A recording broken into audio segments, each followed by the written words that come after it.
Okay, all right.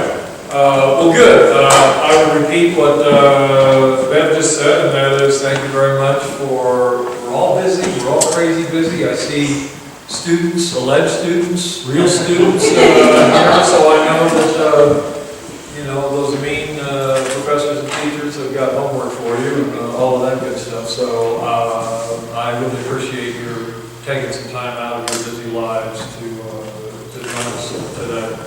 Come on in, right on time. Sorry.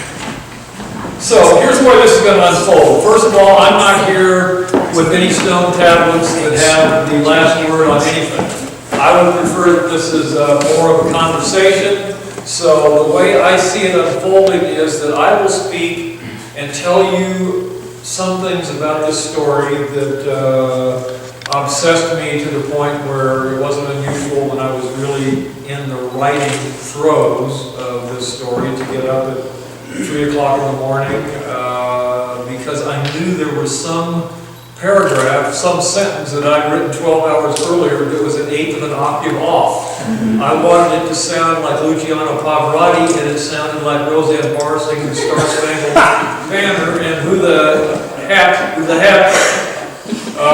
can sleep when that's rattling around in your head. So I would typically get up, put on some coffee, and I would just sit there at 3 o'clock in the morning and keep pounding away. Writing is, and I do this in the lecture, the writing, the connection between good writing and good music is scary. If you stop and think about it, writing is music. Good writing is cadence, it's rhythm.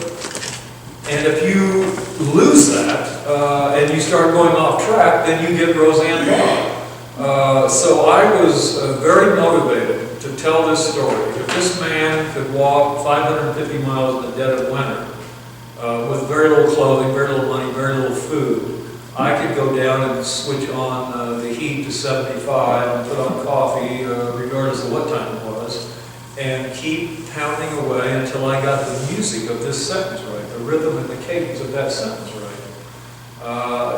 You know, it's fascinating, and that's not why I'm here to talk about the connection between music and good writing, but it is a very powerful connection. When I really wanted to, before I started writing this, I just went up to the Niobrara River and I sat on a little hill right on the banks of the Niobrara River and I just listened to the sound that the river made. And I wanted to mimic that sound in the rhythm and the cadence and the prose of the sentences to tell this story so that it had that. And I knew when it didn't sound like that that's when Roseanne Barr, and I would have to get up and try and beat her down. So at any rate, how this is going to unfold. I am going to talk for 35 minutes or so, possibly 40 if I can feel that Pavarotti is in the room. And then, when I have said what I want to say regarding this story and some of the broader themes that spin out of it, then at that point, we're going to have a contract. My obligation contractually is to talk about this for 35 minutes or so, and then your part of the contract is to then ask the most blindingly brilliant, insightful questions that this old chapter has ever heard. Do we have a deal? Any lawyers in the room? Oh, good. Okay, all right. We need good stories. We, the human race, civilization, we need good stories. We have always needed good stories. Has anybody ever heard of the caves of Lascaux? You've heard of the caves of Lascaux? What are they? They have Buchanan hydrology. There are a series of caves, excellent. B+, A-. They are a series of caves in the southwest corner of France, the caves of Lascaux. You can look it up, of course, you can Google it, and if you're smart, at some point in your life you'll want to go there. Because there are no caves like these anywhere in the world.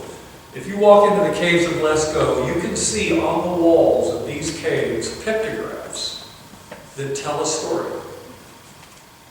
Pictographs spread across the walls of these ancient caves in the southwest corner of France that tell the story of a specific group of people at a specific point in time in a specific place. And those pictographs that tell the story of these people have been carbon dated back 17,400 years. So we have a story about people living in this part of the world that is 17,400 years old. We need those kinds of stories, the earliest stories we have.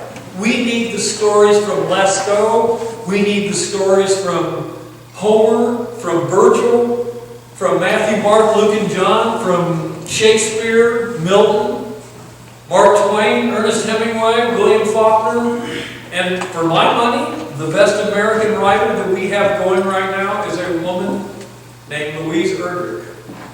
Anybody know that name? You going to 2 for 2? Louise Erdrich. Keep that name in mind. An Ojibwe woman from Minneapolis. A year ago, she was the first American Indian ever to win a National Book Award for her story, her novels. Her novels are extraordinary. She's an extraordinary storyteller, and she continues that tradition that has been with us for a long time of great stories. So we need those stories, because if we know who we were yesterday, whether it's on the walls of these caves in Lascaux, or whether it's in William Shakespeare, or whether it's in Louise Erdrich, if those stories from yesterday, those stories will help tell us who we are today, and foreshadow, in many cases, who will become tomorrow. So we need to keep collecting these good stories and telling these good stories, because they define who and what we are.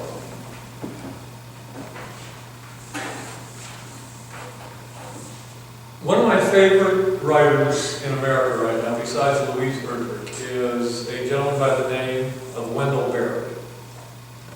You're smiling and shaking your head, because Wendell Berry is who? Tell us. He writes fiction about a small town America, East Coast, North Carolina? Yes, Kentucky. He is a terrific essayist. He's a terrific short story writer. He's just a terrific writer. And Wendell Berry once said, and I quote, "If you don't know where you are, you don't know who you are." And you think of the power in that simple economical sentence. If you don't know where you are, you don't know who you are. And that sentence harkens to the effect that place has on shaping all of us. And you think about that, personalize it in your own lives. Where you were born, where you were raised, the neighborhood you lived in, the church you belonged to, the friends you had, the landscape that surrounded you. All of those tributaries flow into the narrative of who you are. And that's what Wendell Berry was saying. And there's nobody who ever understood that better than this man right here and his people, the Ponca tribe of Nebraska, Chief Standing Bearer. These people had lived in this beautiful northeast quadrant of Nebraska, where the Niobrara empties into the Missouri, for more than 250 years. They had sunk a deep cultural taproot into this beloved homeland. They knew how to transform this lush Niobrara River Valley flush with pumpkin, corn, squash, wheat. They knew where the best catfish holes were in the Niobrara River. They had 7 sacred hills that were carved out of the bluffs above the Missouri River, where they buried their dead. And among Indian people, there is nothing more sacred than their burial sites. So this was their home. Chief Standing Bearer and his 750 Ponca living in this beautiful homeland in northeast Nebraska, they knew who they were because they knew where they were. And then one day in their winter village in January of 1877, this strange white man from, of all places, the Upper East Side of New York, a man who knew nothing about Indians in general, and the Ponca specifically, came into their village with this astounding announcement that the Great White Father back east wanted Standing Bearer and his 750 Ponca to abandon this beloved homeland where they had been on for generations, where not one but 2 Senate ratified treaties, said they were the legal owners, but despite all of that, the word from the Upper East Side of New York City was the Great White Father wanted them to forsake all of their homeland, pack up as fast as they could, and move to the Indian Territory, which would one day become Oklahoma. Now I gotta tell you, and if you're from Hawaii, you might not understand this, but I've got to tell you, the others in here, that no Nebraskan is moving to Oklahoma. That's not happening. It's not happening then. It's not happening now. It's not happening tomorrow. You'll just have to take that as a matter of faith. And you can ask others what I mean by that. And Standing Bear said the same thing. No, of course we won't go. This is our homeland. This is where our dead lie buried. So they slapped him in handcuffs, leg irons, threw him in the back of a wagon, took his brother, Big Snake, 6'4", 250 pounds, would have been an All-American defensive end. He was the enforcer of the tribe, slapped him in handcuffs, leg irons, threw him in the back of a wagon, ran him 70 miles up the Missouri River, and put him in a stockade at Fort Randall. And then they began withholding food and water from the 750 Ponca people camped in their winter village up along the Niobrara River. And after 3 or 4 days, the very old members of the tribe began to weaken. And the very young members of the tribe began to weaken. So we got the word up to Fort Randall. A chief's ultimate responsibility then and forever was the welfare of his people. That's how a chief's stature, how a chief's goodness, how a chief's ability is measured. How well did he take care of his people? And once Standing Bear and Big Snake heard that the old people of the tribe, the elders. It's another thing about the difference between native culture, that's a whole nother lecture, but it's such an interesting, there's so many things, if we only would have paid attention, we could have learned so much from them, but we didn't. But we still can. And one of them is just the difference between in native culture, and I don't care what tribe you're talking about. There are 535 federally recognized tribes in the United States.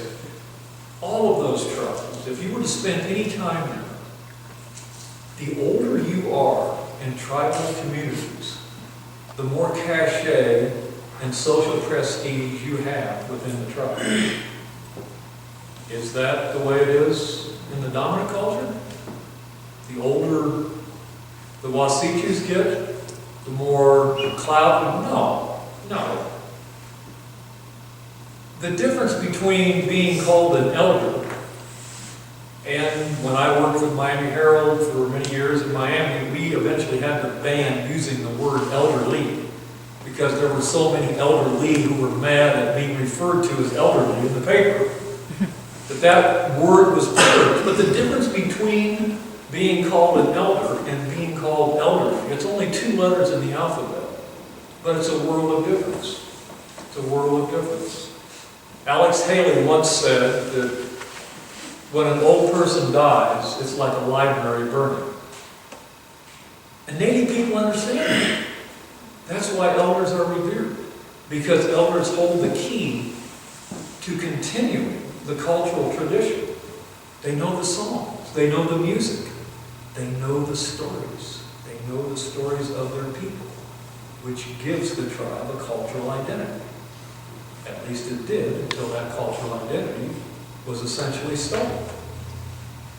Where George Dullknife could walk into school one day in September of 1879 on a Monday as George Dullknife, and the next day he would walk into the same school on a Tuesday, and there would be a federal census taker at the door, and he would say, "You are no longer George Dullknife, you are George Washington." And that happened all the time. All the time. Who gets to define who you are? Is it the culture? Organically? Inside? Or is that identity imposed by somebody on the outside? Well, these are all things that Standing Bear and all of these American Indian chiefs and American Indian people had to deal with every day in the last quarter of the 19th century. and it was a very difficult time.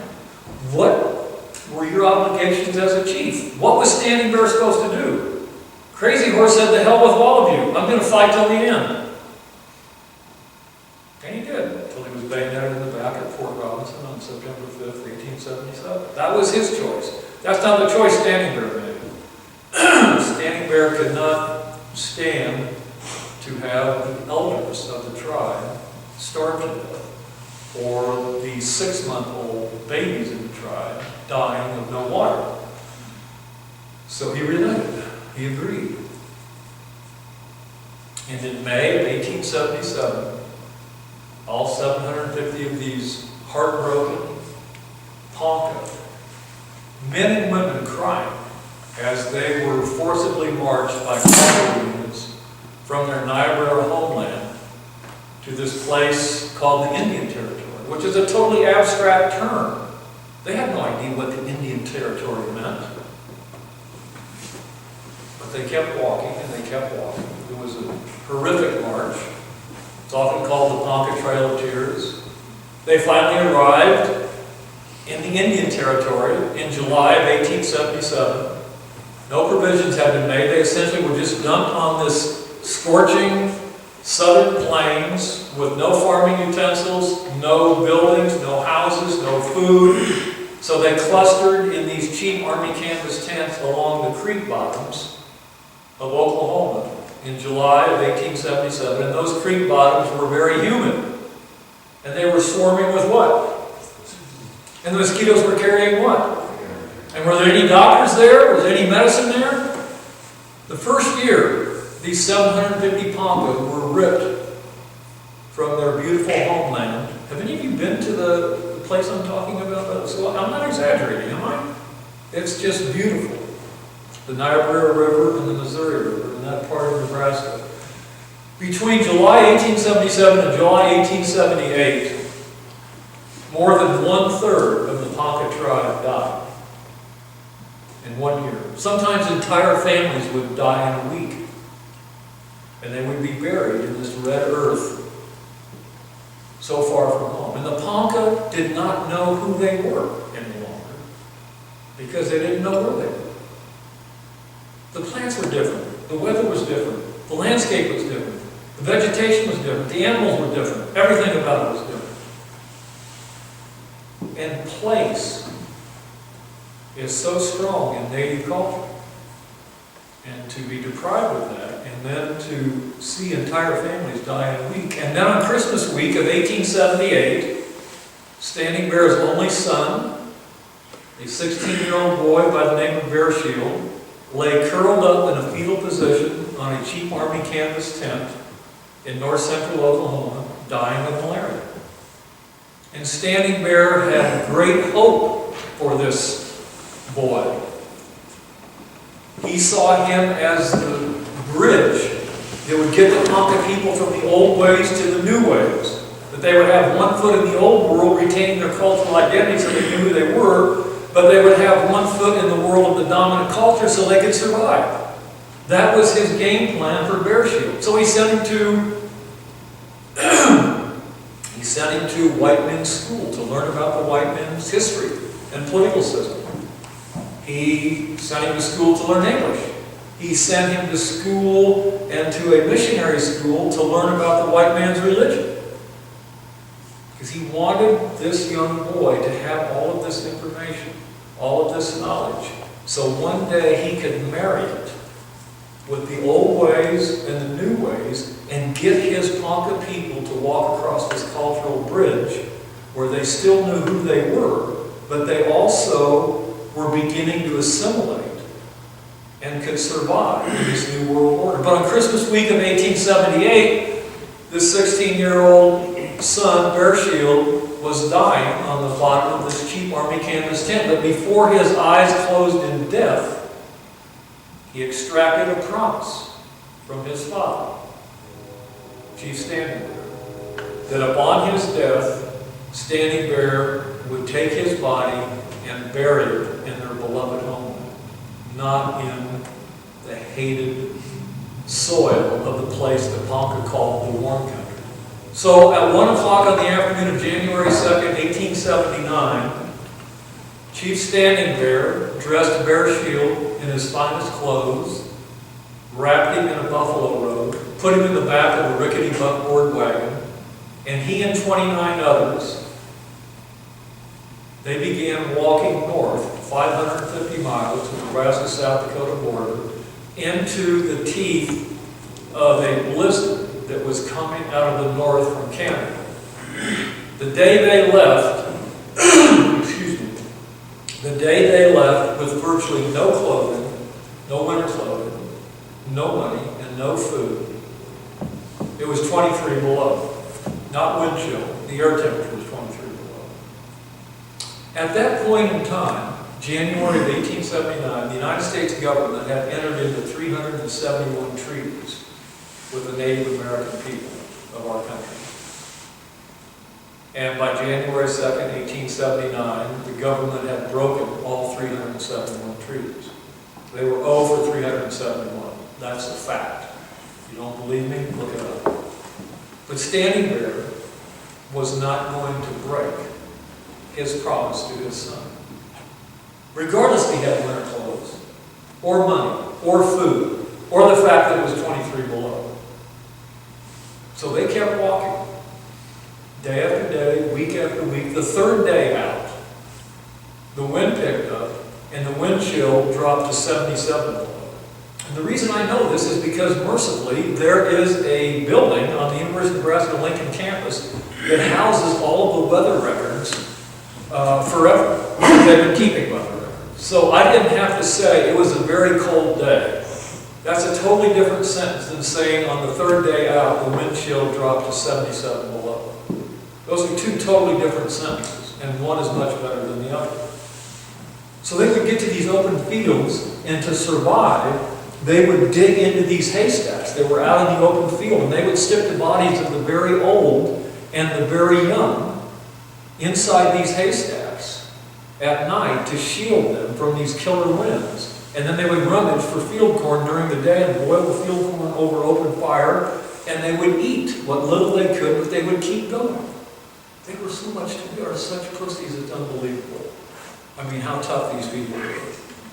And they kept going, and they kept going, day after day, week after week, month after month, until they got within 2 days of the ancestral homeland when they were caught.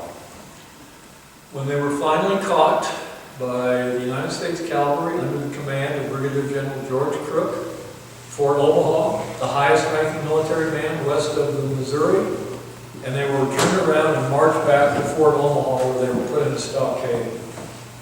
And this is where the story really takes off and hits another plane. And it becomes, at this intersection, one of the great stories that we have. One of the great stories that we have. Because the events that began to unfold, once these bedraggled, half-dead, half-frozen, half-starving, 29 Ponca men, women, and children were marched into that stockade in Omaha, all kinds of things happened that had never happened before in the history of the United States and have not happened since. A crusading journalist by the name of Thomas Henry Tibbles, who was the assistant editor of the Omaha Daily Herald that would soon morph into the Omaha World Herald, he was a player. But the biggest player of all was the man who was standing there on this magnificent porch, on this magnificent 3-story house that maybe some of you have been to at Fort Omaha, now Metro Community College, the Brigadier General's house at Fort Omaha. George Crook was standing on that porch in late March of 1879, and he saw these 29 prisoners being herded into the stockade, and he couldn't believe what he saw. Because what he saw were little children with clumps of skin hanging off their elbows that were like the color of charred bacon. He saw women with the same clumps of charred bacon hanging off their wrists. Their flesh was so dead and so severely frostbitten that it was completely dead and black and just hanging in clumps. And General Crook was a very complicated man, and he was a very good man. And he had sent a telegram to his superior in Chicago, General Philip Sheridan, who was not a good man, who had famously said a few years earlier, the only good Indian is a dead Indian. And when Sheridan got the word that these Ponca had been marched into Fort Omaha, he sent word back to General Crook, turned their faces south and marched them straight back to Oklahoma. And General Crook knew that was a death sentence. So late one night, after midnight, about the third day that his prisoners had been arrested, he got on a horse, rode it 10 miles south under the cover of darkness, knocked on the door of the Omaha Daily Herald. Thomas Henry Tibbles, the crusading journalist, was in there finishing up an editorial for later in the week, and General Crook, who has at this point defied a direct order from his superior, and instead he's leaking this story to the press, saying they knew each other. Tom, I think I've got a story you'd be interested in. Now, I've been a journalist for 30 years.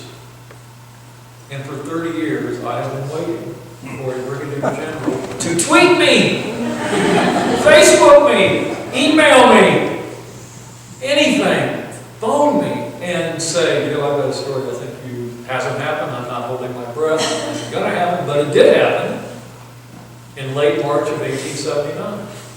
So Thomas Henry Tibbles listens to the tip he gets from the highest-ranking military man, a West Point graduate, a heavily decorated Civil War hero, a man who is just you can see General Crook torn. You can imagine him at midnight in that magnificent house on the hill that overlooks the parade ground in this intense battle between his military conscience and his civilian conscience.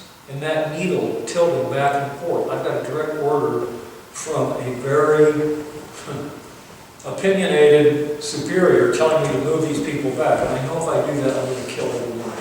And my civilian conscience is saying, I can't do that. I may be a brigadier general, I may be the highest ranking man west of the Mississippi, Missouri, but I'm also a human being. And that needle, ever so slightly on one night, tilted just enough on the civilian side of his conscience that he tipped off the newspaper about the story. So Brigadier General George Crook emerges as a very complex, very fascinating character. Thomas Henry Tibbles, the crusading journalist, starts pounding out story after story. And pretty soon all the people in Omaha are reading about this middle-aged chief and his starving people who were just trying to bury this 16-year-old boy in their native homeland that was stolen from them. And the people who are reading this are not happy. They want to know what is going on here. There's something about this that is fundamentally wrong. These people had never hurt anybody. It was a matter of pride among the Ponca that no Ponca had ever killed a white man. And yet, 29 of them were in the stockade. Now the bones of the boy lay in a leather bag, and the readers of the Omaha Daily Herald were starting to put a lot of pressure to get answers from the government. One person who read this and became very intrigued by it was a man named Andrew Jackson Poppleton. Now, if you were in any kind of trouble, not that any of you could possibly have been in any kind of trouble, but just hypothetically, if you had, in the spring of 1879, and you were living in Omaha, the one person you would want on your side, on your team, quarterbacking your legal defense was Andrew Jackson Poppleton. He was the first lawyer admitted to the bar in the history of Nebraska. He was a former mayor of Omaha. He was, ironically, in the spring of 1879, the general counsel for the Union Pacific Railroad, which probably did more to destroy native culture than anything else. But Andrew Jackson Poppleton was fascinated by this case, and he loved the challenge of it, because he wanted to see whether or not an American Indian could gain access to a federal courtroom and sue the United States government for illegally detaining Standing Bear and his 28 followers from continuing on their journey. So the the legal dimensions of this case intrigued Poppleton to the point where he informed federal judge Elmer Dundee that he was going to file what is called a writ of habeas corpus. And in simple English, a writ of habeas corpus is a formal request to a judge, and if he authorizes it, then the government has to prove why they are holding these prisoners. So he did exactly that. And much to the consternation of the United States government, this wild man judge, Elmer Dundee, who was out hunting grizzly bears, which is what he loved to do, and they had to send out runners because he was the only federal judge in Nebraska in the spring of 1879. He was the only one who could rule on this writ of habeas corpus, so they sent out runners and tracked down the wild man judge out in the wild hunting grizzly bear. Brought him back to Omaha, sat him down in court, and then this trial unfolded, unlike any trial that had ever happened, as I said earlier, before or since. It spread out over 2 days. Some of you, I'm sure, anybody here from Omaha? Nobody will admit it. On the corner of 15th and Dodge Streets, in the spring of 1879, there was a 3-story limestone building that was the federal courthouse. And on the second floor of this federal courthouse, on May 1st and May 2nd, 1879, unfolded this trial that was something you couldn't even make up, given the range of characters over there. The person who had leaked the story, the highest ranking man in the military west of the Missouri, was at the defendant's table. He was the one who was being sued, but he was the one who had leaked the story to the reporter, who had written it up, who had gotten the public riled, who got Andrew Jackson Poppleton's attention, who then filed the writ of habeas corpus, so that triggered a search party to get this grizzly bear hunting judge back to 15th and Dodge Street so he could decide whether or not this writ of habeas corpus had any legal justification. And he decided that it did. So at this point, I'm going to call, well, with your permission, because here's one thing. Speakers do 2 things. First of all, they speak too long. And I may be tilting in that way right now. So if I see eyes start to glaze over, that's usually an indication that I'm going to start swearing or something. I can't do that. My hands are tied.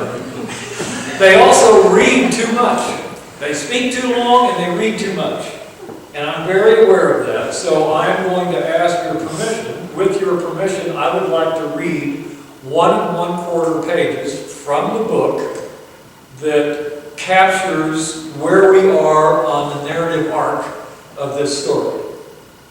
I swear it's only 1 1/4 pages. Do I have your permission? Yeah. Yep. Go for it. Okay.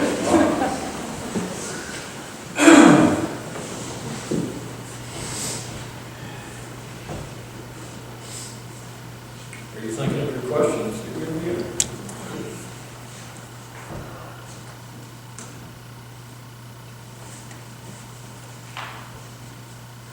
Okay, so the setting is 15th and Dodge Streets, federal courthouse, second floor of this monolithic limestone building.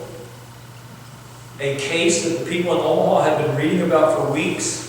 This courtroom is packed with all kinds of people, curious lawyers, curious citizens, all kinds of different people, packed to the gills. And this is towards the end of the trial. Before the large crowd began to file out, the judge made an announcement. Although the trial now had officially ended and the legal proceedings were over, one last speaker, he said, had asked permission to address the court. The judge supposed it was the first time in the nation's history such a request had been made, but he had decided to grant it, and he had earlier informed all the lawyers of his intention to do so. So the large crowd settled back down and turned its attention to the front of the courtroom. They all saw him rise slowly from his seat, and they could see the eagle feather and the braided hair wrapped in otter fur, the bold blue shirt trimmed in red cloth, the blue flannel leggings and deerskin moccasins, the red and blue blanket, the Thomas Jefferson medallion hanging around his neck, and the bear claws. When Standing Bear got to the front, he stopped and faced the audience and extended his right hand, holding it still for a very long time. After a while, he turned to the bench and he began to speak to the judge in a low voice. His words conveyed to the judge and the large crowd by the Omaha Indian poet, Bright Eyes. That hand is not the color of yours, but if I pierce it, I shall feel pain. If you pierce your hand, you also will feel pain. The blood that will flow from mine will be of the same color as yours. I am a man. The same God made us both. Then Standing Bear turned and faced the audience, pausing for a moment, staring in silence out a courtroom window, describing after a time what it was he saw when he looked out that window. I seemed to stand on the bank of a river. My wife and little girl are beside me. In front, the river is wide and impassable. Standing Bear sees there are steep cliffs all around. The water is rapidly rising. In desperation, he scans the cliffs and finally spots a steep, rocky path to safety. I turn to my wife and child with a shout, "We are saved! We are saved!" We will return to the swift running water that pours down between the green islands. There lie the graves of my fathers. So they hurriedly climb the path, getting closer and closer to safety. The water is rushing in behind them. But a man bars the passage. If he says that I cannot pass, then I cannot. The long struggle will have been in vain. My wife and child and I must return and sink beneath the floodwaters. We are weak and faint and sick. I cannot fight. Standing Bear stopped and turned, facing the judge, speaking softly. You are that man. In the crowded courtroom, no one spoke or moved for several moments. After a while, a few women could be heard crying in the back, and some of the people up closer could see that the grizzled frontier judge had temporarily lost his composure, and that the general, too, was leaning forward on the table, his hands covering his face. Soon some people began to clap, and a number of others started cheering, and then the general got up from his chair and went over and shook Standing Bear's hand, and before long a number of others had done the same. So the bailiffs asked for order, and when it finally grew quiet again, the judge said he would take the case under advisement and issue his decision within a few days. And then he adjourned the court shortly after 10 o'clock on a warm spring evening on the 2nd of May, 1879.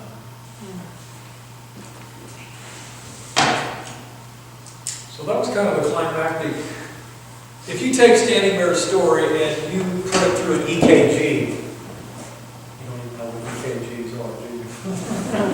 What's an EKG? It measures like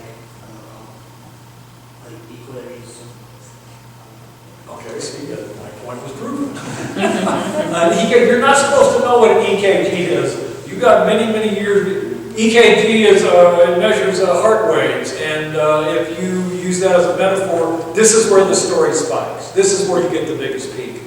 That moment in court where an American Indian, for the first time in the 103-year history of our country, had access to a federal courtroom and got to address a courtroom audience. That had never happened before. The judge, 10 days later, ruled in Standing Bear's favor. He made an historic landmark ruling that said, again, for the first time in history, that an Indian must be considered a person within the meaning of the law, entitled to the same constitutional protections guaranteed by the 14th Amendment, the Equal Protection Clause, that the more fortunate white race already had. So many Native people regard Standing Bear in some ways as the Martin Luther King of Native Americans. And this, some historians will argue, was the first real civil rights case in American history. So just to sum up, to to sum up very quickly, what I believe about this story is hearkening back to how we started this, with how important good stories are. A good story should force us to look at ourselves more deeply and ask some really important questions. One of which is, at 3 o'clock in the morning, when we're staring into a mirror, when all of the masks and all of the facades are put away, a good story should force us to ask two very basic questions. Who are we? Who are we really at our core? And what is it that we really believe? Any good story, whether it's a book, whether it's a movie, whether it's a poem, whether it's a play, whether it's a song, any good story should force us to dig deeper into ourselves, to connect deeper with our families and our friends, and to ultimately see the world with more sensitive and compassionate eyes. That's what a good story should do. And that's what Standing Bear's story, that's the gift of Standing Bear's story.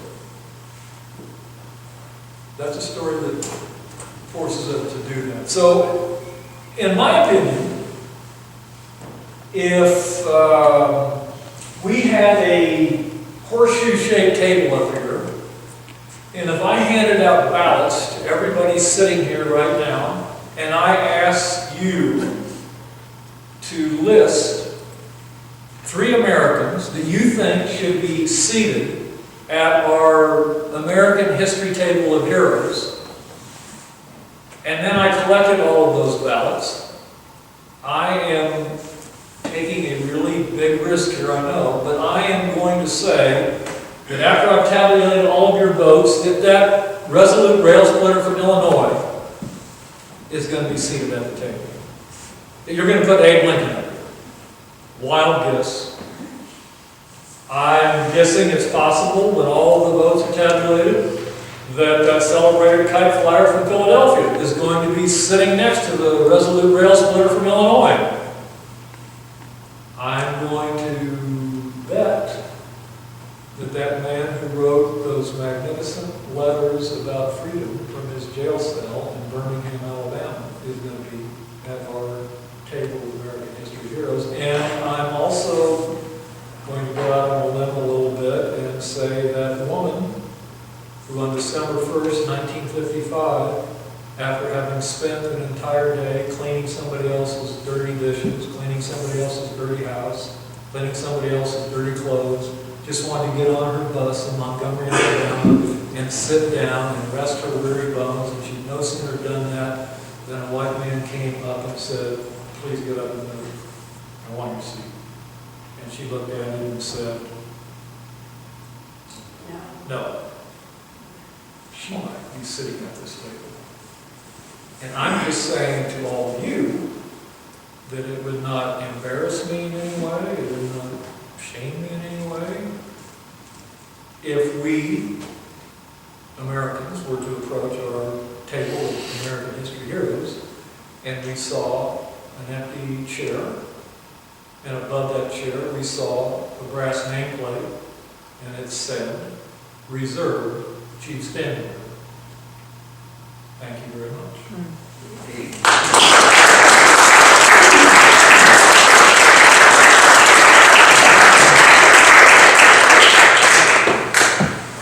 Well, I'm going to say also that I think I fulfilled my end of the contract. So, I'm going to say, I have the opportunity to fulfill your end. This is very simple. It doesn't have to be a question. Any comments, any thoughts? Because, I mean, this is the part that I enjoy. I spoke to you all. Because I like hearing from you all. I like hearing questions. I like hearing comments. I like hearing thoughts. So there is no right or wrong comment or right or wrong answer, as I say to my students every day. So what's on your mind? Papa uses case as a legal challenge. Why wait until then? about all the breaking contracts, treaties, why were those ever challenged? Why were they never challenged? Yeah. You know, did everybody hear that question? The short answer to that question is that the stars were just lined up right. The stars were just lined up right. This case could never have happened 3 years earlier, and it could have never happened 3 years later. There was something about the exact timing, the spring of 1879. One of the antecedents to this, and I don't know how much, is the Cheyenne outbreak. The Cheyenne outbreak occurred at Fort Robinson in January of 1879. That also was on George Crook's watch, and it was horrifying. It was one of the most horrifying episodes in the history of the American West. Not quite as bad as Wounded Knee, not quite as bad as Sand Creek or the Washington, but it was horrific. When was Sand Creek and Plum Creek? When was Sand Creek? Yeah. 1864. And now we're in 1879. And at Fort Robinson, Nebraska, George Crook was the commander of all those forces. And there were dozens and dozens and dozens of Cheyenne who were slaughtered, including women and children, just shot down like dogs. And George Crook, when he saw what had happened, and when he read the reports, he was so shaken and so mortified that his men would shoot fleeing women in 2 feet of snow in 22 below zero temperatures and just leave their bodies. They would stack them up like cordwood, women and children. He was so mortified that I'm sure he said to himself, never again. And had it not been for the Cheyenne outbreak, he was the linchpin that made this happen. If he had just simply followed orders like he had done all of his life and turned their faces south 2 days later and marched them back, that would have been it. But because of the Cheyenne outbreak, his conscience was so roiled and he was so rattled and he was so upset that he just could not go down that route again. So the stars were just lined up. Andrew Jackson Coughlin happened to be in Omaha. Thomas Tibbles happened to be writing in the local paper. Standing Bear happened to be burying his boy. I mean, you don't get much more sympathetic than that. So all of these forces just were lined up, ready to go. But it was still an incredibly courageous thing for George Crook to do and Poppleton to do. And they made an agreement that Poppleton, in his memoirs, Poppleton practiced law for more than 50 years. And he wrote his memoir called Reminiscences, in which he flashes back over his half-century legal career. And he says in his Reminiscences that the high point of his legal career were the days that he represented Chief Stanley. That was the high point of his legal career. And he also says in Reminiscences that there was a pact made by the small inner circle that knew that would never divulge that it was George Crook who leaked the story and tipped everybody off until after Crook died. Because he could have been, not could have been, he would have been court-martialed, and it would have been a very deleterious mark on what otherwise was a splendiferous career. It's what makes it such a great story. There's just so many elements that are going on. And they just happen to all fall into line in the spring of 1879. Do you have a question?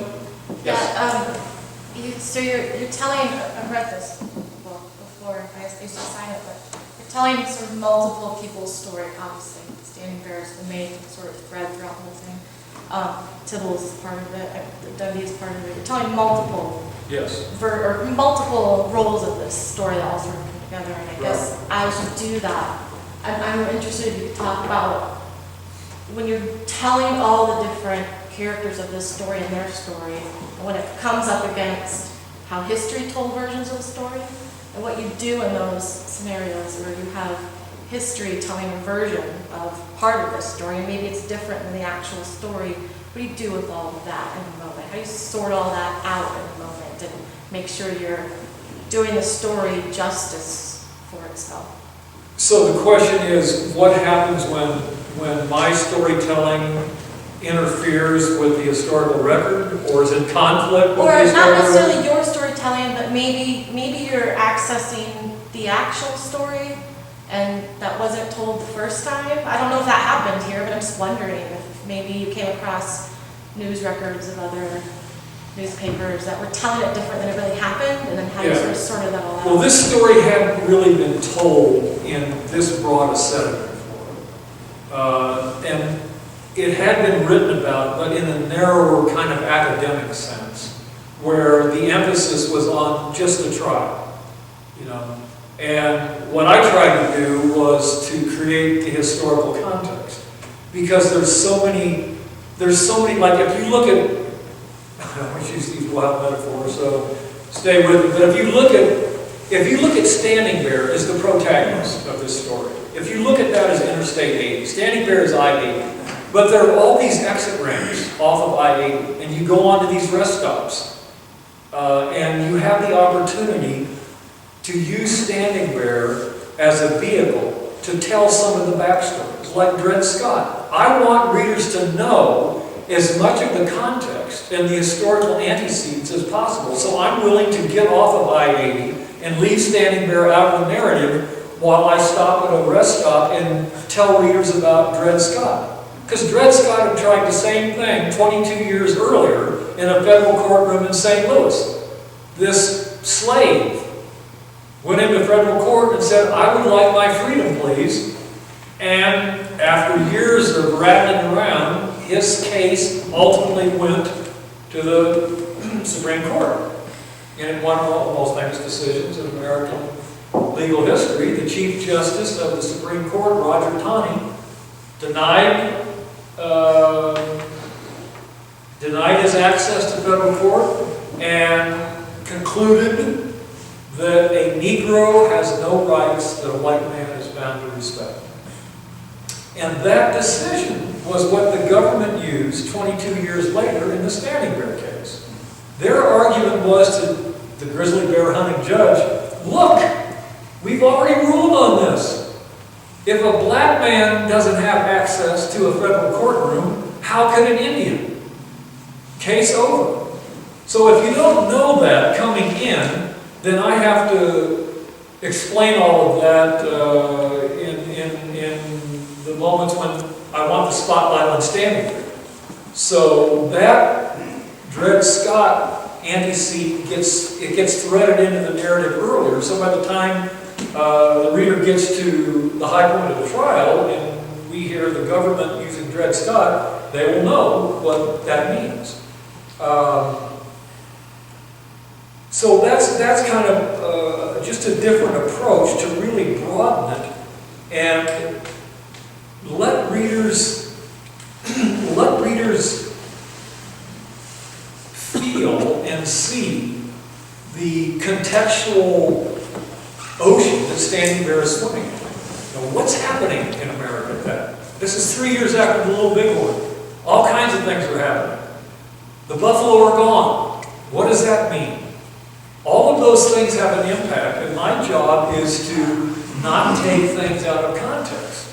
So I need to bring in Dred Scott. I need to mention the fact that the buffalo are gone, and so that means the American Indian on his reservation has to adopt a different way of living, or they don't live.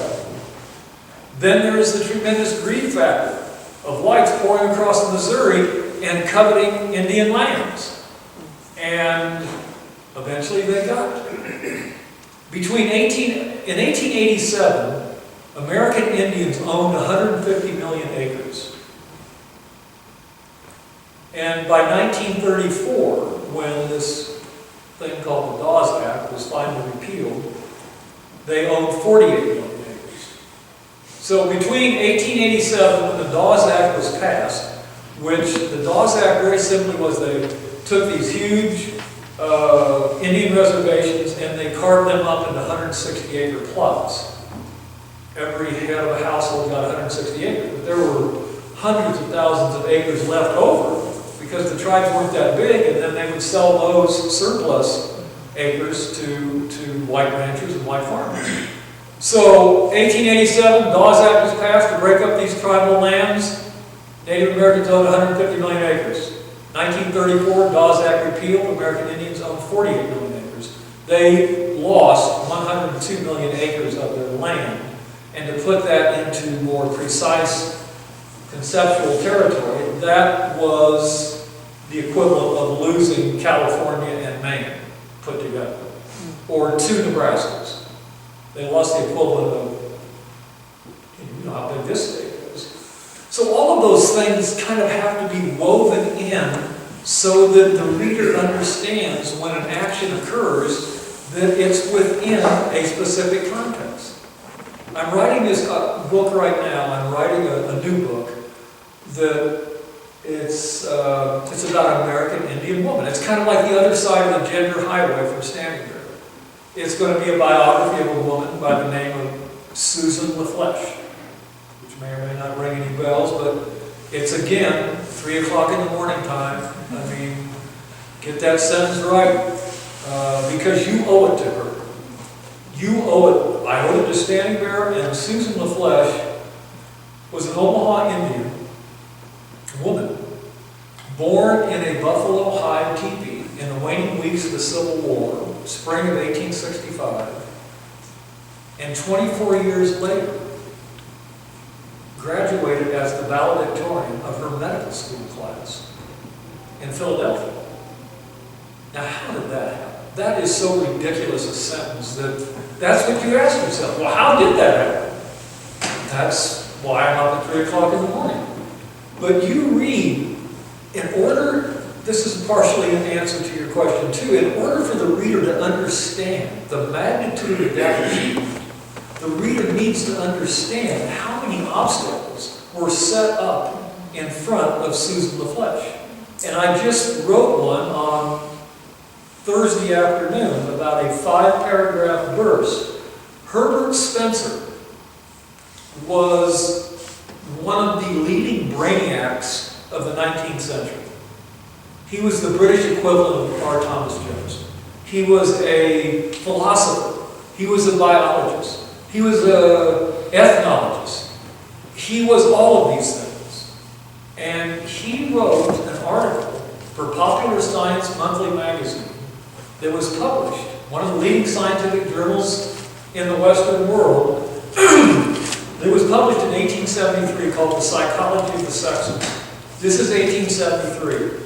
Susan LaFleche is 8 years old. She's in school, and she's already a very good student on the reservation.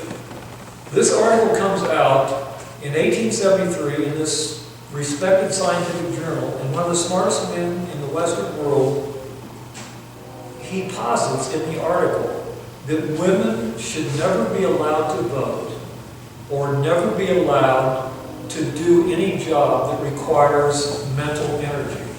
Because if they are allowed to vote and get caught up in politics, and if they're allowed to have meaningful jobs, it will destroy their reproductive system. It will literally destroy their ovaries, and they will not be able to have children, which could threaten the entire existence of the human race.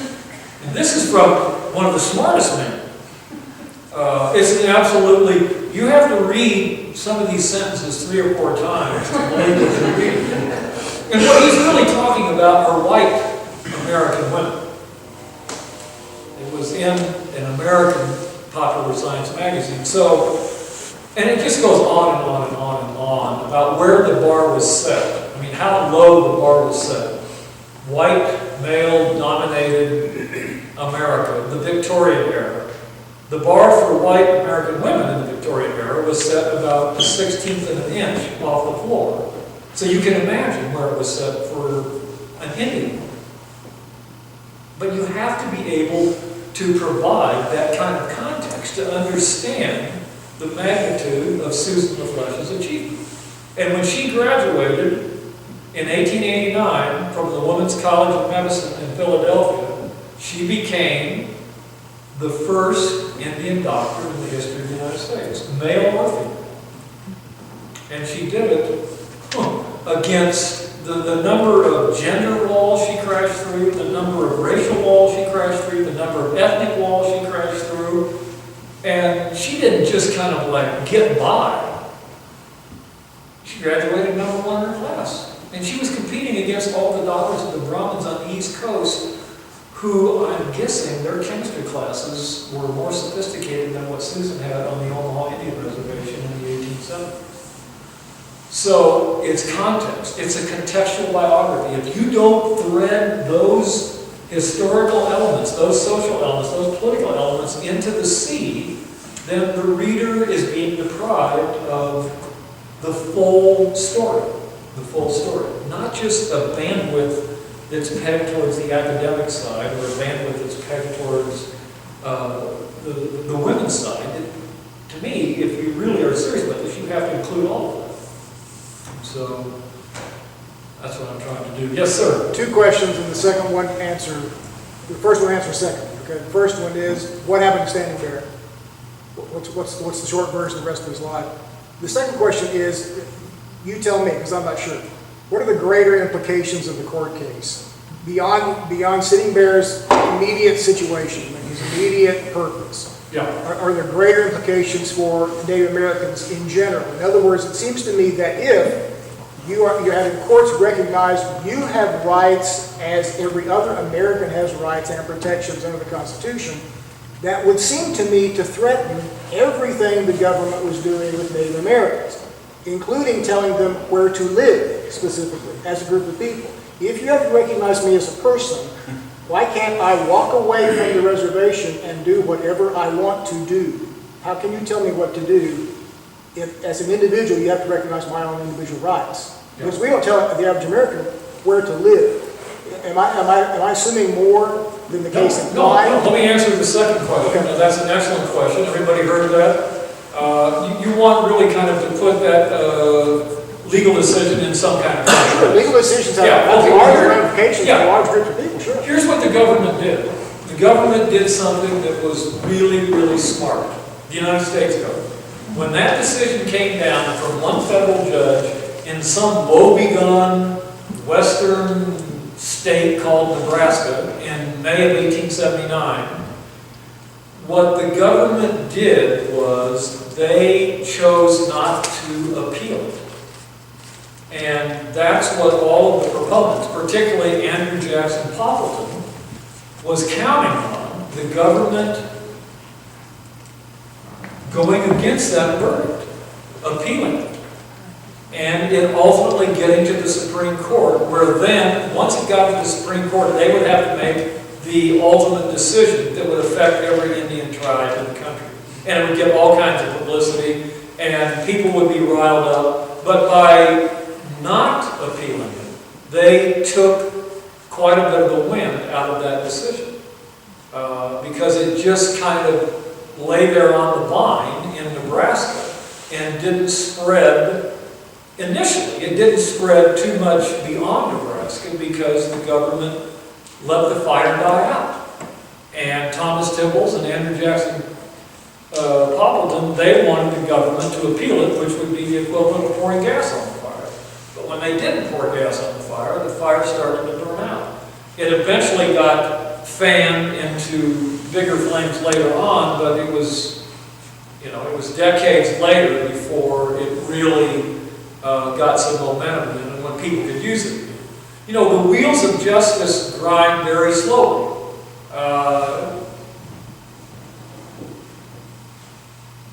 The first sentence of the second paragraph of the Declaration of Independence, one of the most important sentences in our, we hold these truths to be self-evident, that all men are created equal, endowed by their Creator with certain unalienable rights, life, liberty, and the pursuit of happiness.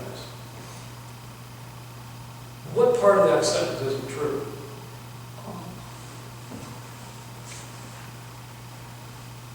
Well, to put it partially in answer to the question about how long some of these things take, half of the country, when that sentence was written, were X chromosomes, were women. Could they go out and vote for George Washington in the next election? Thomas Jefferson? All men are created equal, 1776. But no woman in her own country could cast a ballot for 144 years.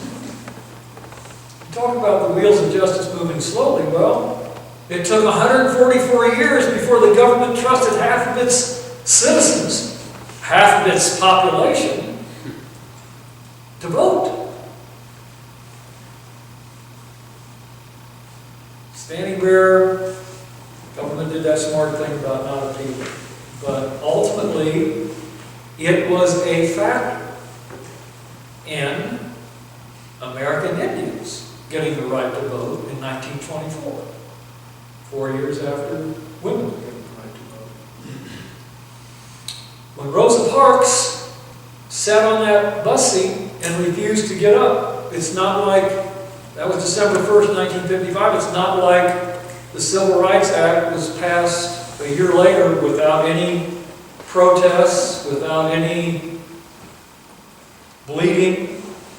You know, it was a long, ugly fight, and it had the benefit, and this is something I always think about, and the Civil Rights Movement had the benefit of the media. When you see, and you, most of half of you anyway, don't even know what I'm talking about, but maybe in your classes, when you see those fire hoses of Bull Connors unleashed, that's an image that you can never really forget. And it's one thing to be a reporter for writing in print, to try and describe that, but you can never describe in text what you actually see when those fire hoses are unleashed on black citizens in Alabama, and they're just like flung up against the wall like they're paper dolls. And I always kind of wondered, what would have happened if there had been a CNN movie crew trailing Standing Bear, walking back home, what that would have done. Because you can see, we're in a very fascinating place when it comes to this intersection of all of these electronic gadgets and how they're playing into things. You have a cop in North Charleston, South Carolina, who said, hey, the guy was going for my taser. You have a cell phone that presents a different narrative. And this is happening just in the last month, how many times it's happened. So, it's a fascinating question, and that's the best I can do by way of answering. The answer to the first question is what happened to Standing Bear. Standing Bear, ultimately, they got their reservation back.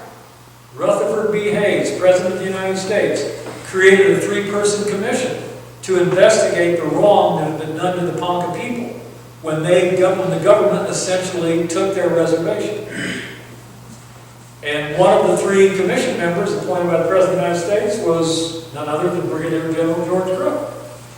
So they went down, they examined what had happened, how the Ponca were forcibly removed from their land. They looked at the 2 treaties they had signed and said, both ratified by the United States Senate, said, no, here are the specific directions and here are the specific boundaries, and no, this is their land. And so Rutherford B. Hayes, in the waning days of office, he signed a document that restored most of the reservation back to the Ponca. Standing Bear was given an allotment. He was given 160 acres on the west bank of the Niobrara, and he lived there very peacefully for the rest of his life. He died in 1908, but a pretty undramatic life after Rutherford Hayes signed legislation restoring the Ponca homeland back to its rightful owners. Thoughts, comments, questions? Yes, ma'am. In writing your book, did you face many obstacles or challenges talking to Native Americans about their viewpoint on their story of Standing Bear? Great question. Everybody heard that? Very few. Very few.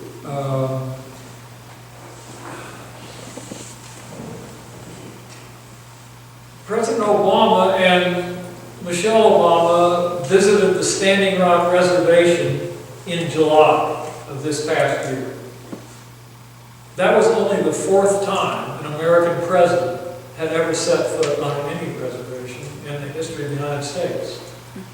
My point, when you get out of your ivory tower, when you get out of your office, when you get out of your comfort zone, and you go out and actually hang out with people on the reservation, that's just what I do. You know, that's what I've done for 30 years, not just on reservations, but just anywhere. That's where the real story is. That's where the real people are. That's where you get things that you can't find in archival basements or museums or historical societies.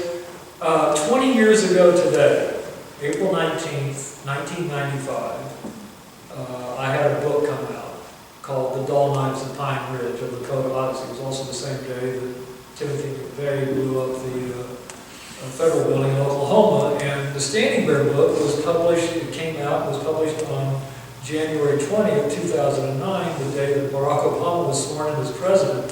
So this new one that I'm writing, I'm just kind of like, just let it slide under the radar. Nothing happened. But in researching the book, The Dull Knives of Pine Ridge, I spent thousands of hours on the Pine Ridge Reservation. I would go up there with a tent and supplies and whatever, and I would just camp there for 2 weeks at a time. And this one stretch, I was talking to all the members of the Dull Knife family. We were on their ancestral homeland, a little hill overlooking Redwater Creek on the eastern edge of the reservation. Crazy horses, people. And I would camp out there, and then every night, 5, 8, 10, sometimes 20 relatives of the Dull Knife family would come, and we would start this huge fire, and we would eat buffalo meat, and I would just listen to them tell stories. And one of the older men in the group was a guy named Leonard Yellowell. And this one night, so I'm sitting there, it's like 11 o'clock at night in the middle of August, and there's this big bonfire on this hill in the eastern part of the Pine Ridge Reservation, overlooking Redwater Creek, and I'm thinking, you know, just like 60 miles north on Interstate 90, there are all these cherubs from Ohio in these Dodge minivans heading to Mount Rushmore. And like 60 miles south, Leonard Yellowell is telling this story about how the Lakota, the big problem when they first got rifles, they would send out the Buffalo Police, the scouts, they would locate a herd. They had traded hides that winter for these new rifles, and they couldn't wait to use them. So in the spring, when the runners went out and located these herds, then the buffalo hunting part of the tribe would all get together, they'd take their shiny new guns out, and they'd wait for the order. And then never, because if you jump the order, you would be banished from the tribe. If you spook the herd, you jeopardize the whole welfare. The winter meat supply, you would be homeless, and that wasn't a good thing to be. So they would wait for the order to be given, and the big problem they had is the horse.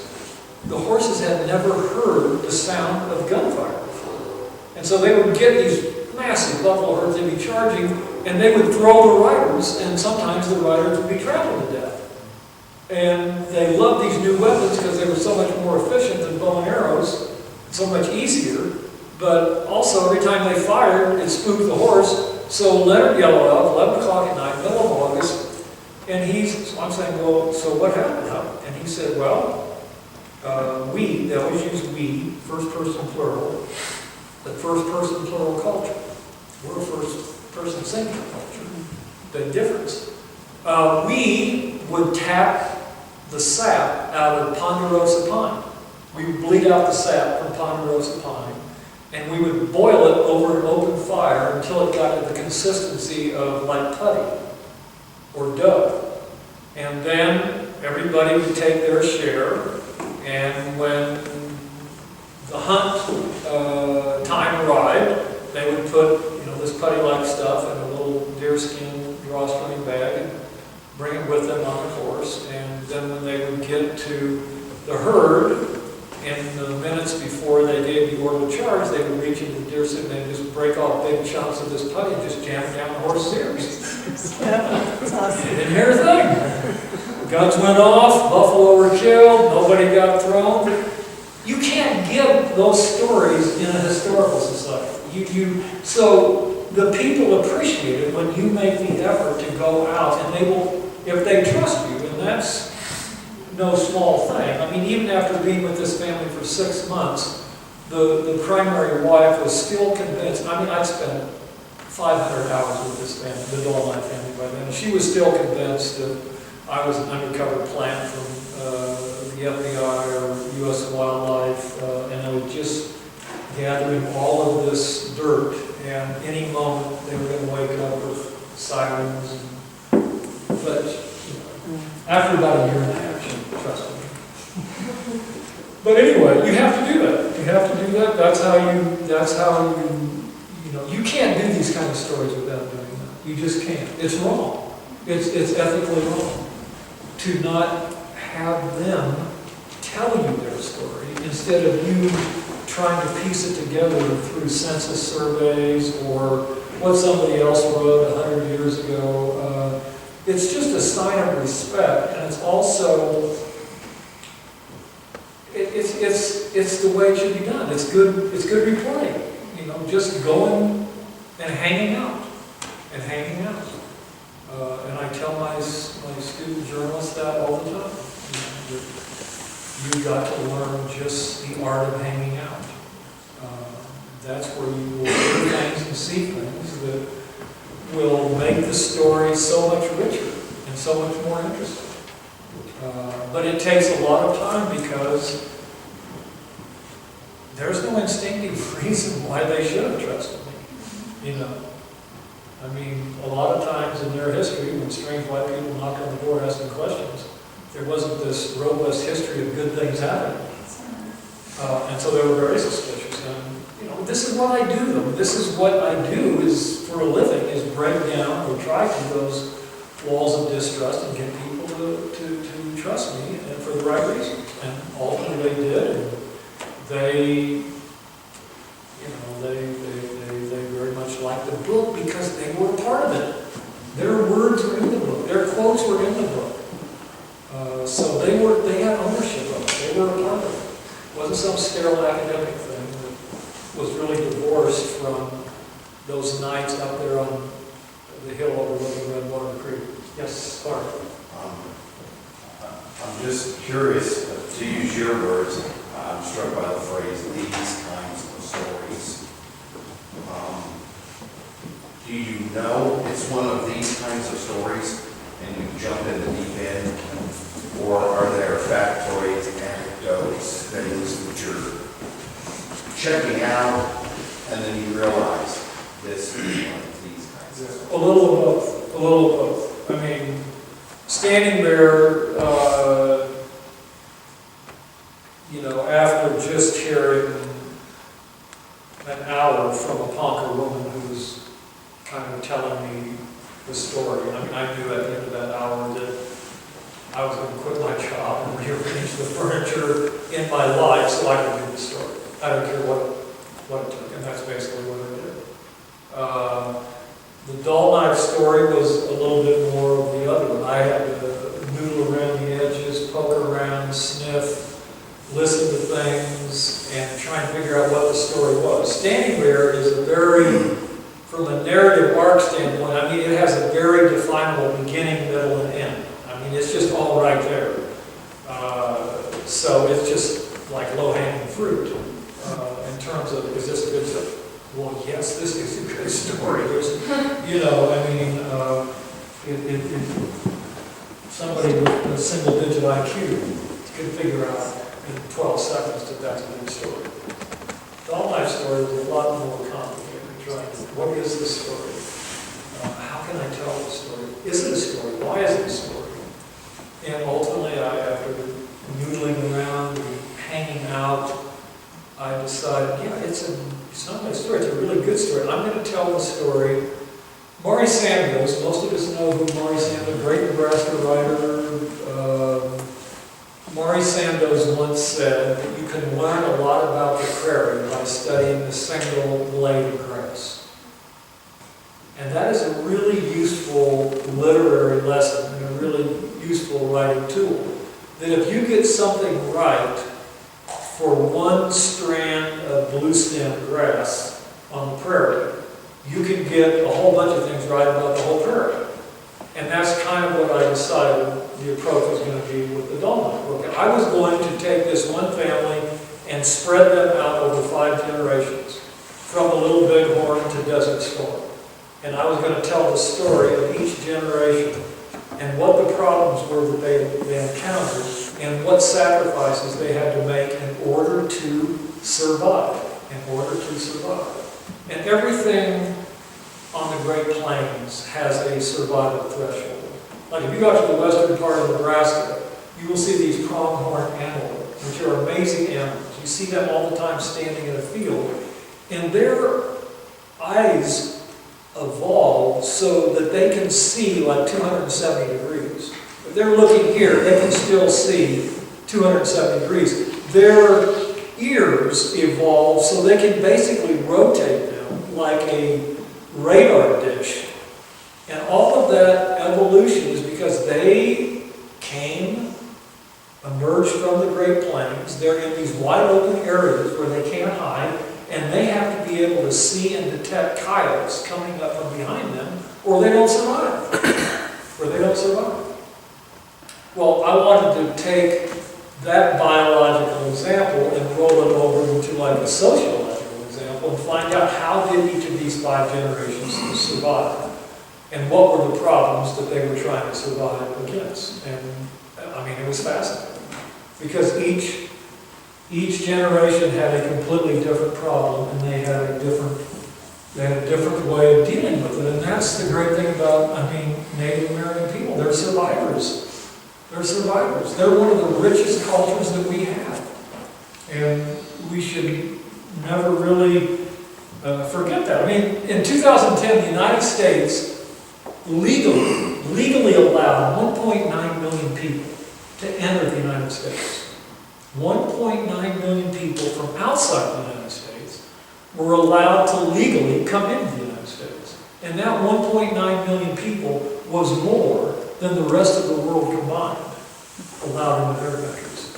So we have this like ceaseless ethnic bouillabaisse. All these different cultures, all these different ethnic groups. And that is, despite what some of these lunatics in Congress think, and there are lunatics in Congress, as we all know, this is not a minus, this is a plus. Having all of these different ethnic groups, all of these different cultures, all of these different traditions. The principal school in Lincoln is the oldest 100-year-old this year, Lincoln High School. Lincoln High School has, just in this one high school in the middle of Lincoln, has 50 different nationalities represented. 50 different nationalities in one high school. Now that is totally different from the way it used to be.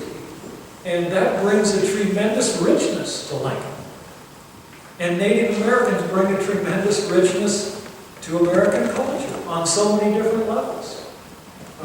So those are, thank God that they are survivors and that their culture is still here, because we would be greatly diminished, in my opinion, as a nation if they weren't here. I think we just need you all, particularly the young people in this room, you need to keep that in mind. That, differences, people who are different from you, come from different places, think differently, worship differently. But you're going to have to deal with all of this. Those are strengths. They're not weaknesses. I know there are probably Swedish people in this room, and I've been to Sweden, and I don't have anything against Sweden, but you'd have to put a gun to my head to keep me there more than 3 days.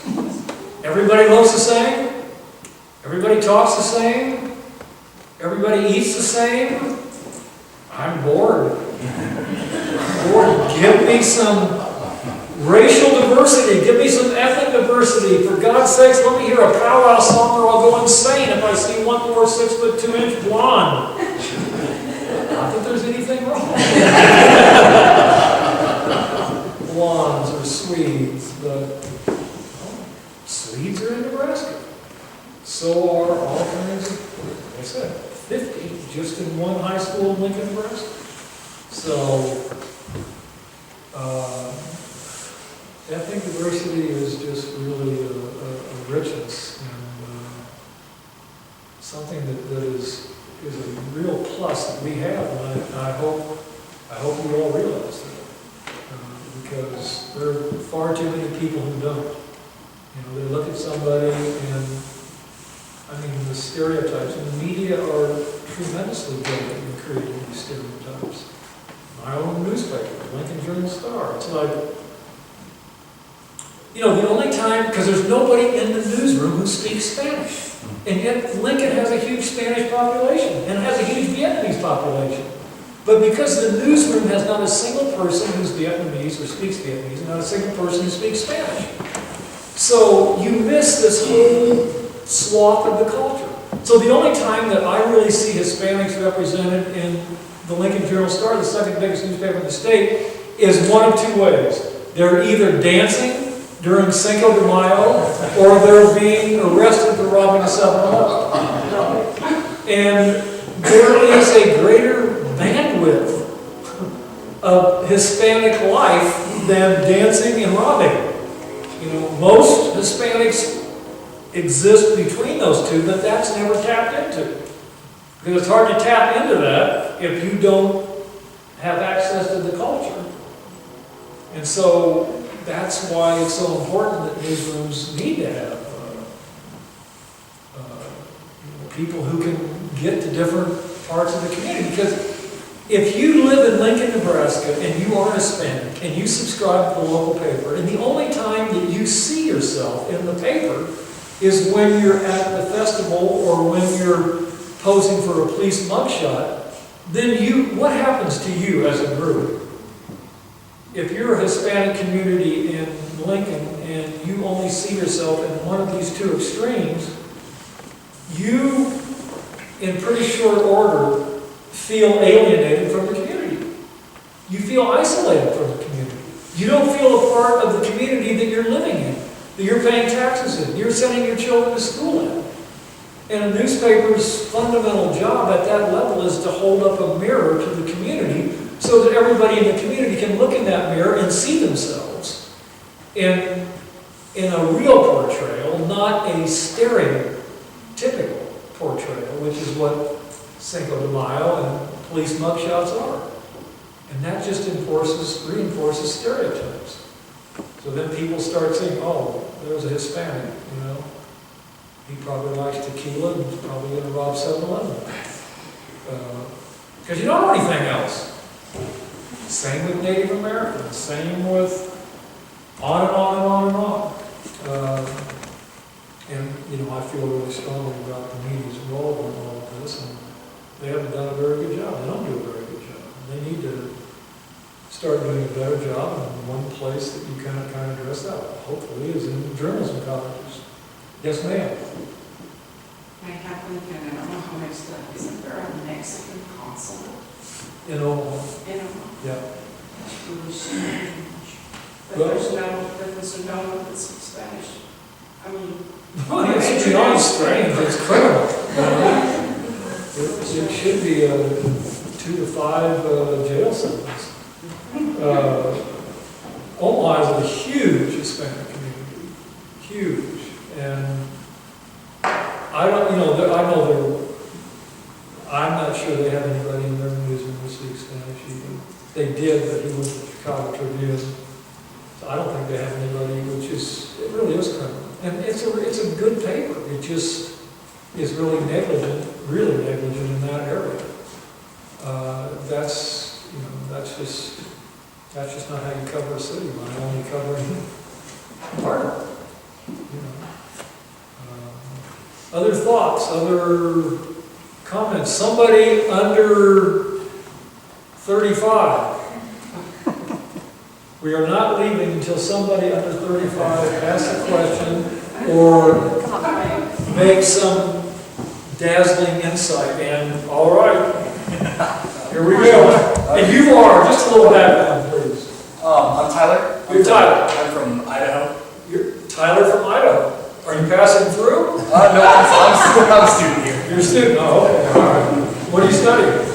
Business communications. How do you like Nebraska? I love it. You love it? Okay, all right, you're not sucking up, are you? No. Okay. All right, and your thoughts are? Well, you had us think a while ago. You said, well, if we had a battle, who would we vote on to be our heroes, for America? And, you named Abraham Lincoln, but then, you put Standing Bear up there. Now, that's not somebody you normally would think about. Right. So then that leads me to think, well, what would you, or rather, who would you want up there with them? Like that, people who you would consider a hero that we probably wouldn't have heard of or wouldn't have placed up there. Oh, that you would not have heard of? Probably not. Okay, well, have you heard of Rosa Parks? Yes. Okay, all I right. was thinking, you said Rosa Parks and you said Susan. What's that? You said Rosa Parks and you said Susan. That was a couple of them, but I thought, there's got to be more. Well, basically what happened was I wondered who else I haven't heard of that's got a good story behind it that I should know. Well, who would you put up there? I mean, there are lots to choose from. Well, you have your magic wand. You can put whoever you want up there. You can put up there. well, One. Just give me one good one. I'm a think big you're fan not of Teddy Roosevelt. I got news for you. Who you got? Who you putting on that table? I'm a big fan of Teddy Roosevelt. I like the things he did as president. But everybody's heard of him. Who? Teddy who haven't Roosevelt? heard of? Oh, we've heard of Teddy. I can't speak for all of the 20-somethings, but go north of that, I can pretty much promise you you've heard of Teddy Roosevelt. That's a great choice. It's a great choice. Yes. I'm over 35. The flesh marries Tibbles, right? Is that right? Say it again. The flesh marries, the woman marries Tibbles. Like, Bright Eyes, yeah. right. Bright Eyes, who was Standing Bear's interpreter. Right. Suzette LaFleche, more popularly known as Bright Eyes, was Standing Bear's interpreter, came from this amazing Omaha Indian family and did in fact marry the journalist Thomas Henry Tibbles. So you're putting her up, you're nominating her. No, I just can't remember. I wanted to read my. Oh, okay, all right, so you weren't putting anybody at the table, you just. No, Oh, okay, all right. Okay, let's have it, Corey. Come on, 4. You? What? Oh, put it at the table? Yeah. I don't know. That's a hard question. No, it's not that hard. It, You got, Who's your hero? you still didn't ask, you still didn't answer his, who would you put? I've been talking, you know how long I've been talking? She's like, You're good at that. Oh, you're good at that. I was going to say something different. Okay, go ahead. You had said, you asked who gets to define who you are? Yes. Is it the culture you're around? Can you expand on that? Because, and is it the culture that you're in that you transform into, or is it that what? Okay, so, does anybody want to just take a shot at that? What did she say? Yeah, you want to say it again? Because earlier you said who gets to define who you are. Who gets to define who you are? Okay, is it, do you get to define who you are and your ethnic group and your people, or is your identity imposed to some degree on you by outside forces, beyond your control? Yes, sir. Well, I had an administrator tell me when I began teaching 32 years ago, you are 3 things. You are who you are who you think you are, and you are who other people think you are. And in a small community, mainly you are who other people think you are. So I've been pondering what you said about knowing where you are determines who you are. And so I think to a great degree, whether we want to admit it or not, we are sort of a product of where we are. And so, she asked who, does the culture define you? Yeah, I believe so. Whether we like it or not. We'd like to all be individuals and say, we have these rights of freedom of speech or freedom of thought or whatever. But I think we have to conform to some sense to the culture that we're in, the times we're in. And I think that does control us and does inhibit us in some ways. Yeah. And, okay, so those are the three great things, but, well, we'll hold that for a second. Yes, and you are Danielle. From Utah? I was originally from Washington State, Wow, okay, all right. Seattle. Okay, all right. Your thoughts are? Well, I was just gonna say on that note, that I think, yes, culture defines a lot of who we are, but I feel like we have a choice in the fact that we do have, like, at some point in our lives, we have control over where we are and where we place ourselves. And so I think it is up to us to put ourselves in a place that's going to influence us in the way we want, if that makes sense. Excellent, yes. Part of that choice is also determining how mainstream you are going to be accepted by the majority. Which is, I don't disagree at all with what has been said, but as we make those choices, culture does to a large extent define this is what is acceptable at this place by a majority of people. And yeah, you can get to the point where you want to buck that system, but whoa, you know, are you ready to pay the price? Right. That's That's true, and a lot of that, I mean, in very simple terms, still depends on the color of your skin. Yes. How light it is, how dark it is, and what tone falls in between. Hold on one second, yes, sir. I just want the thing that was a great question, by the way. The thing that actually popped up to my head is what standing there. He had this future for his son to be the bridge between the two. Right. I think to me, that's what it is. I mean, I grew up in a really strong tradition of culture. At the same time, to evolve into the future, my future, I have to compromise with some things in other people's culture. Right. So I think that's, to me, when he talked about standing there, you know, Luke had this really good goal of his son trying to break this culture. That's probably where I'm at right now. And I think that's what defines me, is am I going to let go of my culture? No, because that's what defines me from everybody else. But at the same time, am I going to think my culture is the best? No, I don't think so. I have to compromise with other culture in order to, what can I say? In order to define myself as someone that comes from a really strong foundation culture, and also work with others. There got to be a compromise. Right. So that's what I got from it. Yes. No, that's it. A really good friend of mine, is an Indian woman named Judy Gosh-Kabosh. She's the executive director of the Nebraska Commission on Indian Affairs. She's the one who told me about the Standing Bear story in enough detail.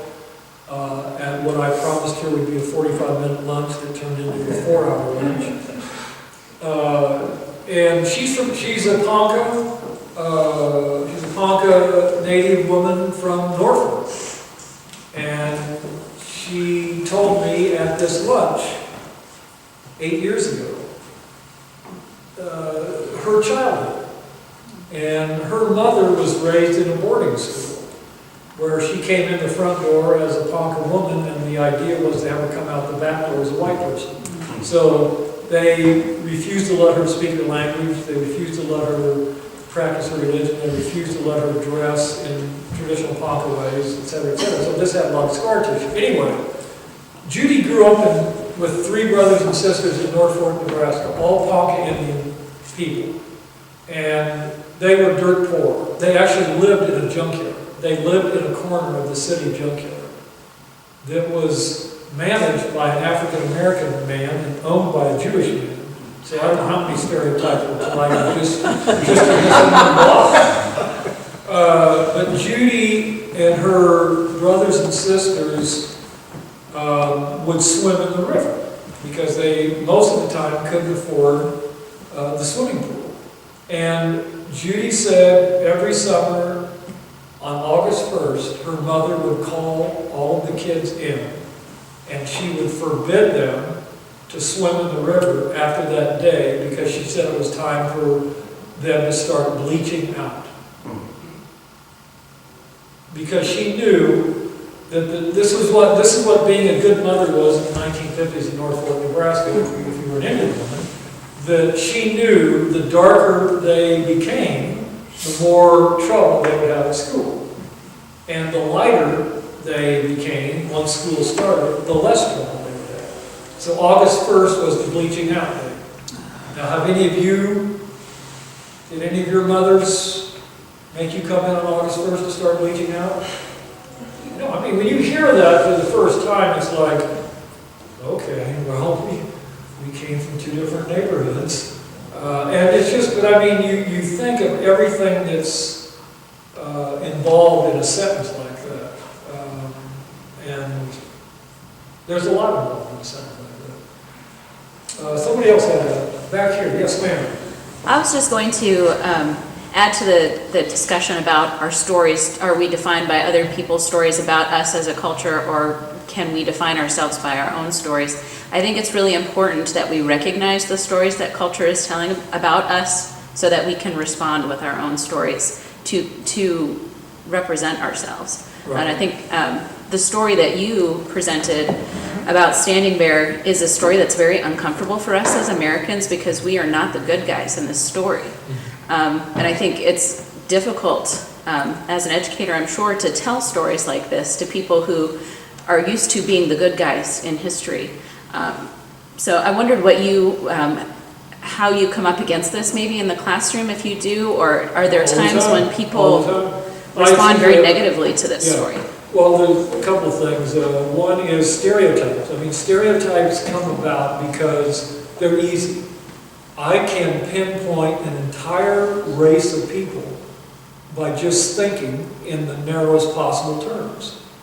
Well, that's an Indian. Well, they must be drunks. Well, that's an African American. They must be on welfare. I mean, it's just on and on and on. They're just very simple, fundamentally corrupt ways to not have to think. Not have to think. I teach about every third semester, I teach a big media ethics class, 130 students in the class. And one time, about a year ago, there were 7 African Americans in the class and 123 basically white students. And until the last week of the class, and I called the 7 African Americans aside and brought them to my room, and I talked to them for probably an hour, explaining what it is I wanted to do. And what I wanted to do in the next class period is I wanted the 7 African Americans who had been sitting next to all of their classmates for 16 weeks, I wanted them to come up and sit in a row of chairs at the front of the auditorium in front of 123 of their classmates. And I wanted the African American students to tell them the difference between being a white student on the UNL campus and being an African American student. And this was like one of the most electrifying class. I mean, nobody wanted to end. Even the first girl to talk was a girl named Ruth Oliver, African American girl, Miss Omaha, absolutely knocked down, knee-bucklingly gorgeous. And she was telling her 123 white classmates that for the last 2 years, she has stopped bringing, I mean, very well-dressed, very polished, very professional. For the last 2 years, she had stopped bringing her normal oversized purse into Burdines and Yonkers and Banana Republic and the Gap because she was so sick of walking into one of these stores and within 10 feet having some security guard start to tail her, sure that she was going to try and steal something, and that's why she had the oversized purse. Now, she had sit next to, and there was like almost a gasp because, you know, it's like half the class of girls and half the class of girls go shopping, and they like to go shopping.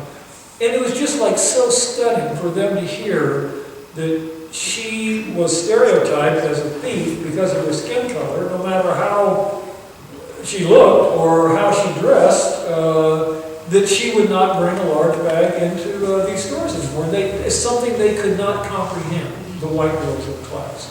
So the next guy over, Larry, from the south side of Chicago, he said to them, well, when I go home, Larry is like a weightlifter extraordinary. He's scary to look at.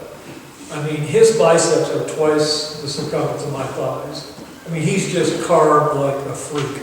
And that's all he does, is just lift weights and go to broadcasting classes. And he's from the south side of Chicago. And he was telling this group of classmates, well, I'll tell you stories. When I go home to the south side of Chicago and I get done working out, I'll go to a 7-Eleven and get, be looking for Gatorade or something. There'll be a line, south side of Chicago. There'll be like 8 people ahead of me, 5 people. And invariably, either the person behind me or in front of me will just turn around and look at me, and complete stranger just say, so what were you in for? You know what I'm saying? So they just assumed that nobody could have a build like this or would lift weights if they didn't have to, so he must have been in prison. Whereas a total stranger would just ask him not what you're in, they would just ask, what are you in for? And these are black people. So it just went down the line and on and on and on. And the white students in the class, and we were just saying, look, so you're at a party and everybody's getting, Saturday night, and you're with your friends or fraternity brothers and sororities and whatever, and everybody's having a good time. And somebody says, yeah, I was in this UD ethics class the other day, and this crazy nigger was saying, I said, so what do you do at that point? I mean, do you let that go? This is me talking to the class. Do you let that go? Do you say something? Do you think you have any ethical obligation to say anything? And that would, that just set off a whole nother spasm of, well, yes, maybe, no, not really sure what they would do, not really sure what the answer was. And, so anyway, it was a great hour and 15 minutes, because these white students who had been sitting next to these black students for 16 weeks had no idea the difference between the two worlds. Something as simple as going into Yonkers and your skin color and the kind of bag you're carrying that is the culture imposing some kind of identity on you, and you don't have to buy into that. We could go on. That we have gone on and on. Okay, you're probably ready to. You said they had a Sunday service. Are we threatening to interrupt that? Yeah, thank you so much.